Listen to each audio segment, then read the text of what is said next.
England और France के बीच चलने वाली एक ट्रेन जो इंग्लैंड जा रही थी उसमें मुसाफिर लगभग भर चुके थे, सिर्फ एक सीट खाली रह गई थी। ट्रेन चलने से थोड़ी देर पहले एक अंग्रेज शख्स आया और उस सीट पर बैठ गया। बगल में पहले से ही एक फ्रांसीसी खातून बैठी हुई थी।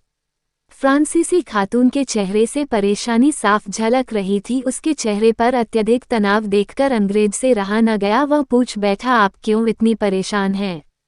उस खातून ने हिचकिचाहट के साथ कहा, मेरे पास इंग्लैंड के कानून के मुताबिक रखने वाली रकम से ज़्यादा रकम है जो 10,000 पाउंड बनते हैं। फ्रांस में इतनी रकम रखना जुर्म नहीं है, मगर इंग्लैंड में जुर्म है। न जाने वहाँ मेरे साथ क्या सलूक होगा।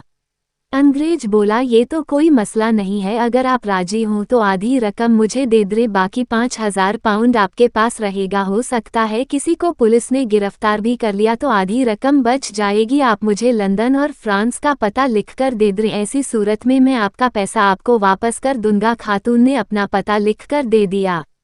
रेल से उतरने के बाद फ्रांसीसी खातून पुलिस के चेकिंग से बिना किसी रुकावट के गुजर चुकी थी कि अंग्रेज जोर से चीख पड़ा और पुलिस को उस खातून की तरफ इशारा करते हुए बोला, जनाब उस औरत को पकड़े, वह 10,000 पाउंड गैर कानूनी तौर पर लेकर जा रही है। उसमें से आधी मेरे पास और आधा 5,000 पाउंड उसके पास है। जनाब, मैं इंग्लैंड का देशभक्त शहरी हूँ और मैं अपने महबूब देश से गद्दारी करने का सोच भी नहीं सकता। मैंने जानबूझकर उसकी मदद की ताकि अपने महान देश से मेरी देशभक्ति साबित हो सके।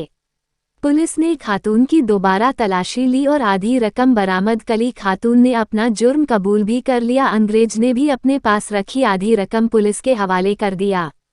पुलिस अफसरान ने मनी लॉन्ड्रिंग से देश की इकोनॉमी को पहुंचने वाले नुकसान के बारे में बात करते हुए अंग्रेज का शुक्रिया अदा किया, उसकी देशभक्ति की जमकर तारीफ करते हुए इज्जत के साथ जाने दिया और उस फ्रांसीसी खातून को दूसरी ट्रेन से वापस फ्रांस भेज दिया। कुछ दिन बाद फ्रांसीसी खातून के दरवाजे पर दस्तक हुई। जवाब में उसने दरवाजा खोला तो सामने अंग्रेज खड़ा था। हैरानी और गुस्से के मिले जुले हालत में खातून बोली, तुम कितने झूठे और मक्कार आदमी हो कि धोखे से मेरे पैसे पुलिस को बरामद करा दी, और कितने बेशरम हो कि सामने आकर खड़े भी हो गए। अंग्रेज ने खातून के किसी भी बात पर रिएक्शन देने के बजाय उसे एक लिफाफा थमाया जिसमें 15,000 पाउंड थे और सपाट लहजे में बोला, यह आपकी रकम है और बाकी पैसे मेरी तरफ से आपके लिए इनाम है। फ्रांसीसी खातून उसकी बात सुनकर हैरान रह गई कि यह क्या माजरा है। अंग्रेज कहने लगा, मोहतरमा आपका गुस्सा जायज है, मगर उस वक्त मैं पुलिस का ध्यान अपने बैग से हटाना चाहता था जिसमें पहले से ही 3 मिलियन पाउंड थे। मुझे इसलिए यह नाटक करनी पड़ी जिसमें आपके 10,000 पाउंड चले गए, मगर मेरे लिए ये सौदा जरा भी महंगा नहीं था। कभी कभी चीख चीख कर देशभक्ति, कानून की पासदारी और गैरत का दावा करने वाला शख्स दरअसल चोर भी हो सकता है, जो देशभक्ति की आड़ लेकर अपने आप को बचा रहा होता है।